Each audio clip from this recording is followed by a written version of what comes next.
היי חברים, אז זו תקופה באמת לא פשוטה לכולנו, ואני מקווה שכולכם בבית בריאים ושלמים, אבל זה לא אומר שאי אפשר ליהנות מאוכל מעולה. יש לנו הרבה יותר זמן לבשל, גם עם המשפחה, להכין אוכל באמת טעים ומושקע, ואם אנחנו רוצים קצת לנוח ולהתפנק, אז אפשר לעשות משלוחים. יש המון שירותי משלוחים שמציעים אוכל באמת טוב, וזה גם הזדמנות לתמוך בהמון עסקים ישראלים שעדיין פועלים, לעזור להם להמשיך ולהתקיים, שזה מאוד חשוב. אז בגלל זה החלטתי לעשות מיני סדרה, מנת הדגל משלוחים.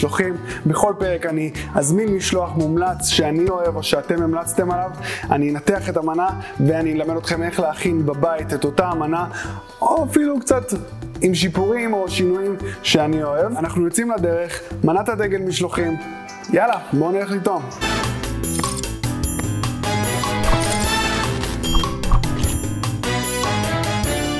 אז אנחנו פותחים את עונת המשלוחים, ומכיוון שצלם התוכנית לא יכול להגיע כי כולם בבידוד, אז אני מצלם בעצמי יחד עם אשתי היפה. אני רוצה שהפרק הראשון יהיה פרק שכבר הרבה זמן תכננתי, פרק על ההמבורגר, ושאלתי אתכם ביוטיוב ובפייסבוק איזה המבורגר כדאי לי לנסות, איזה המבורגר הכי שווה לאכול, ואחד ההמבורגרים שחזרו על עצמם שוב ושוב זה בורגר סלון. הם לא עושים משלוח לרמת גן, אבל ביקשתי מהם במיוחד לעשות משלוח בשביל התוכנית והם הסכימו.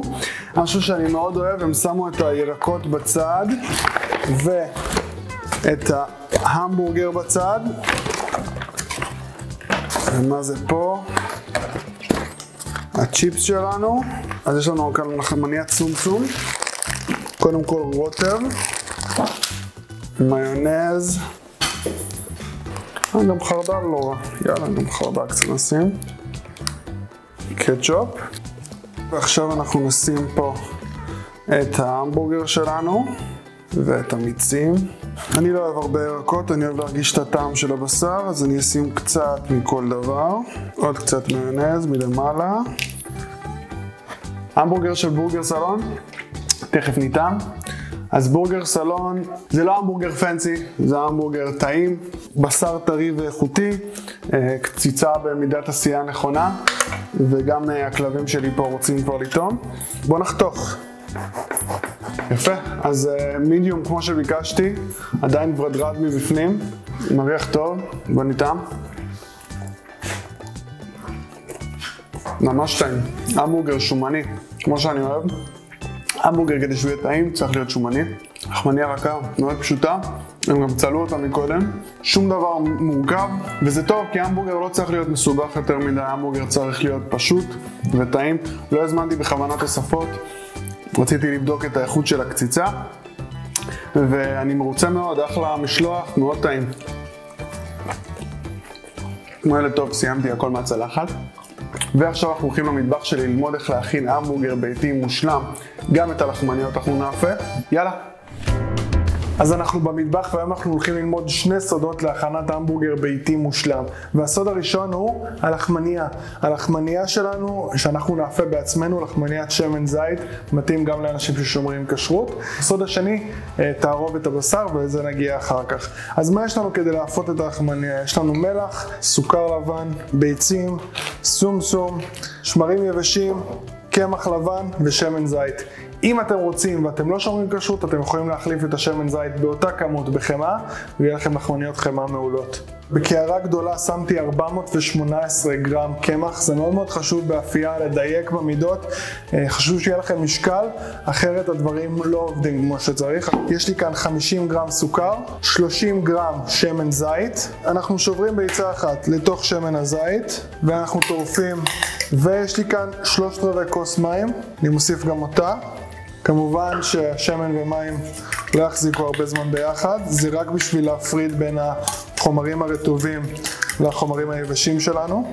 אני מוסיף לקמח 50 גרם סוכר, ועם היד רק מערבב את זה לאיחוד.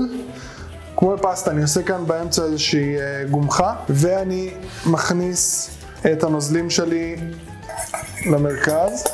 כשגם, כמו בפסטה, אני משלב לאט את הקמח והמוצקים עם הנוזלים, כדי שלא יהיה לי גושים. וברגע שאני מרגיש שזה כבר נהיה גושי וכבר אי אפשר לעבוד עם מזלג, אז אני אעבור ללישה. בינתיים עוד יש לי קצת. רגע לפני שזה בלישה, אני מוסיף כף אחת של שמרים יבשים, מלח, בוא נגיד כפית וקצת. אפשר להשתמש במערבל מזון, אבל בתקופה הזאת זה כיף עם הילדים או עם הבן בת זוג, ללוש. אנחנו כן רוצים בצק קצת דביק, קצת רטוב, אבל אם הוא יותר מדי אז אפשר קצת להוסיף קצת קמח. אבל באופן כללי בצק ללחמניות הוא בצק רטוב, הוא בצק דביק, זה בסדר.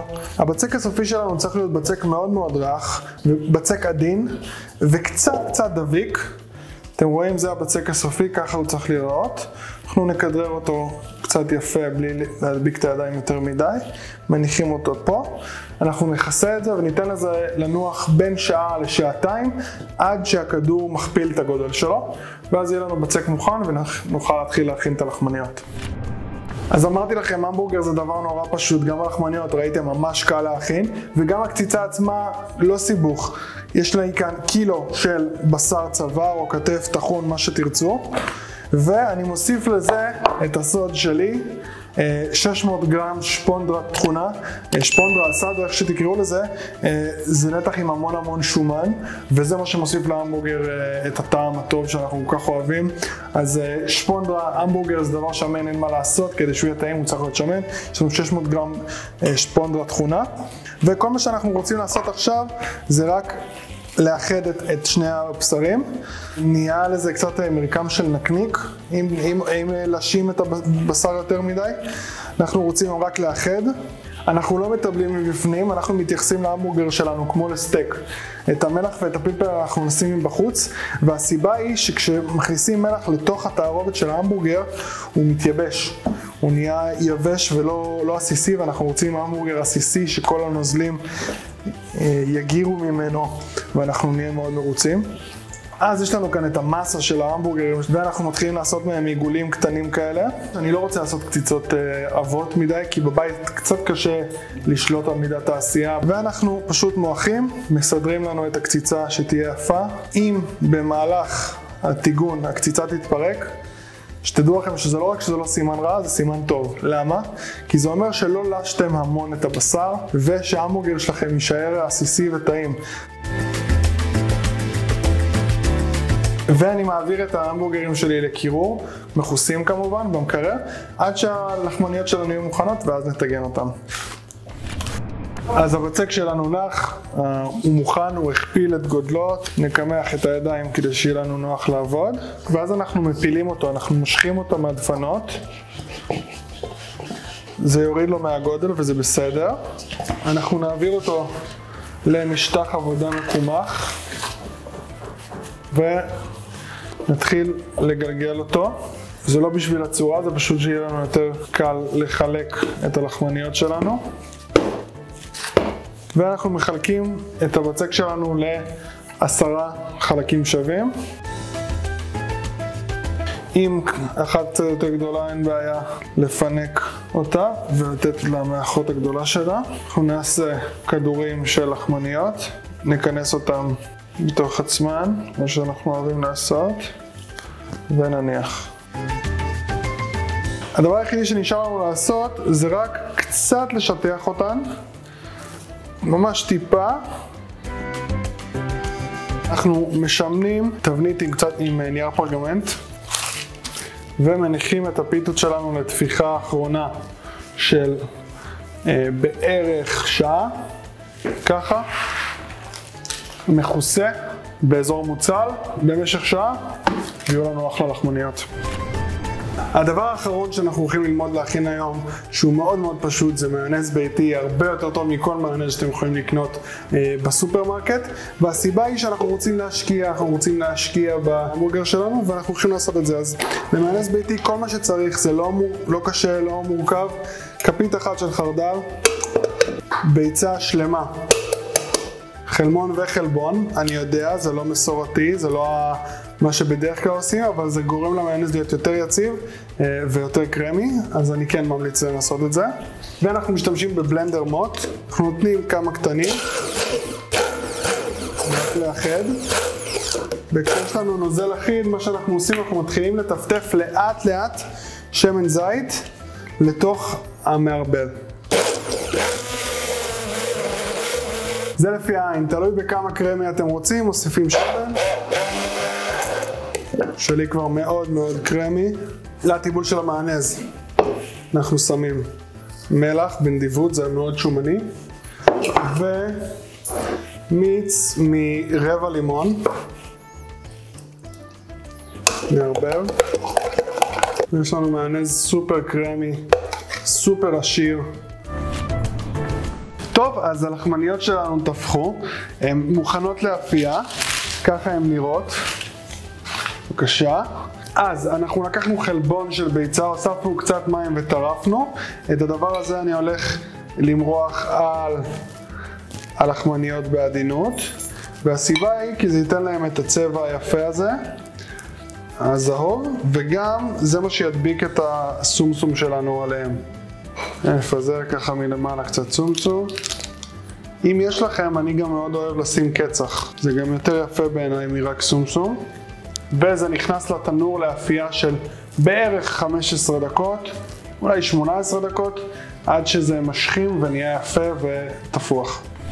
ועכשיו אני הולך לצלות את ההמבורגרים כי הלחמניות כבר מוכנות. אנחנו מטבלים המבורגר כמו סטייק, מלח ופלפל רק מבחוץ, כמות יחסית נדיבה של מלח, גם פלפל אני אוהב, אתם יכולים לוותר אם אתם פחות מתחברים. שמים קצת שמן ניטרלי במחבת, וכשזה חם, חם, חם, חם, אז אנחנו מכניסים את ההמבורגר.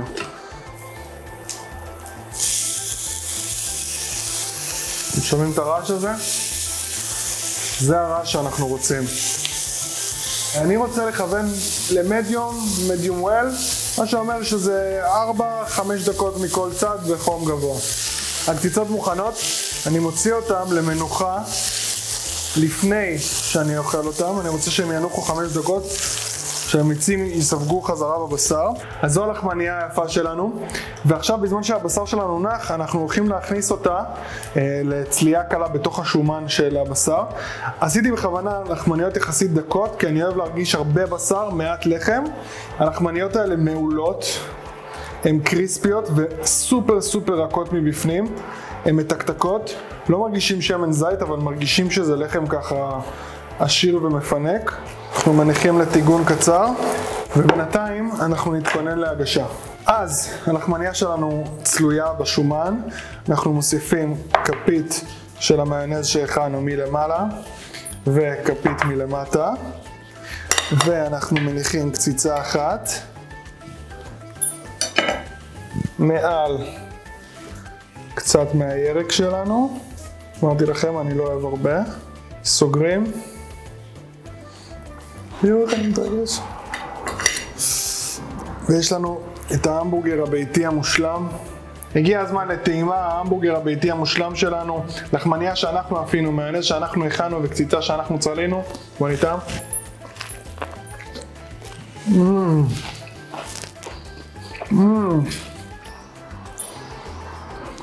וואו, איזה המבורגר, וואו.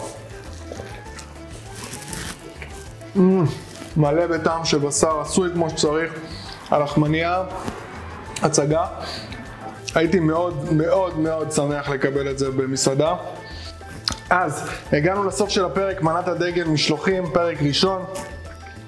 אני חושב שעמדנו באתגר ממש טוב. המבורגר ביתי זה דבר שאתם חייבים לנסות, זה לא קשה, זה כן קצת זמן, אבל יש לכם מלא זמן עכשיו, אז למה שלא תנסו? אם אהבתם את הפרק, בבקשה, תתנו לי לייק, תכתבו איזו תגובה, תשתפו. אני אהיה כאן גם בשבוע הבא עם פרק חדש של מנת הדגל משלוחים. תשמרו על הבריאות שלכם, נתראה בפרק הבא.